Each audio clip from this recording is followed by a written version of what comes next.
గుంటూరు జిల్లా పోలీసులు eagle team సహకారంతో 1840 కేజీల గంజాయిని దహనం చేయడానికి సిద్దమయ్యారు. గుంటూరులో ఈగల్ టీంతో కలిసి కేసు వివరాలు వెల్లడించిన ఎస్పీ సతీష్ కుమార్ 2017 నుంచి 25 వరకు స్వాధీనం చేసుకున్న గంజాయిని జిందాల్ వేస్ట్ మేనేజ్మెంట్ ప్రాజెక్టులో దహనం చేస్తున్నట్లు తెలిపారు. యువతను మాదక ద్రవ్యాల వాడకం నుంచి దూరం చేయాలని ఎస్పీ తెలిపారు.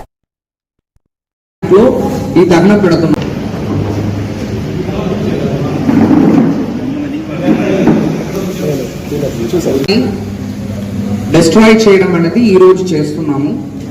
జిందాల్ ప్లాంట్ లో waste management plan Jindal plant లో ఈ దహనం పెడుతున్నాము. దీంట్లో ఈ 1840 కేజీస్ ఓవర్ మనకు ఈ గంజా మాత్రం అరౌండ్ డ్రై గంజా 99 కేసెస్ లో, తర్వాత లిక్విడ్ గంజా మనకి 7 కేసెస్ లో 2.23 లీటర్స్, తర్వాత MDMA డ్రగ్స్ అదొక 3 కేసెస్ లో 0.023 గ్రామ్స్ అండ్ ఇంకొక కేసులో డిఫరెంట్ 3-4 డ్రగ్స్ కలిపి సీజ్ చేయడం జరిగింది. ఇది అన్ని కలిపి ఈ రోజు దహనం పెడుతున్నాము. సో ఈ కోర్టు ప్రాసెస్, కోర్టులో ఇన్వెంటరీ జరుగుతాయి. ఆనరబుల్ జడ్జ్ ముందు ఇన్వెంటరీ కంప్లీట్ అయిన తర్వాత మనం ఒక కమిటీ ఫామ్ చేస్తాము. 3 మెంబర్స్ కమిటీ ఫామ్ చేస్తూ ఇదన్నీ కూడా వెయిట్ అన్ని చెక్ చేస్తూ in the presence of mediators weight check చేస్తూ దాన్ని దహనం పెడతాము.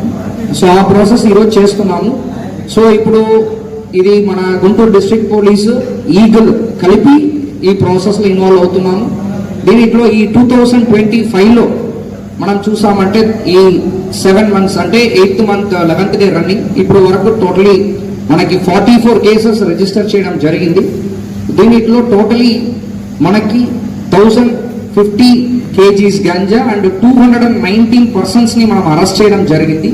ఈ 219 పర్సన్స్ లో కూడా 25 years బిలో చూసామంటే 109 పర్సన్స్ ఉన్నారు అవుట్ ఆఫ్ 219 లో. కొన్ని యంగ్స్టర్స్ దీంట్లో కొంచెం మన ఫోకస్ కూడా ఎక్కువ యంగ్స్టర్స్ పైననే ఉంది. సో ఇది కమింగ్ డేస్ లో అరికట్టడానికి పిట్ NDPS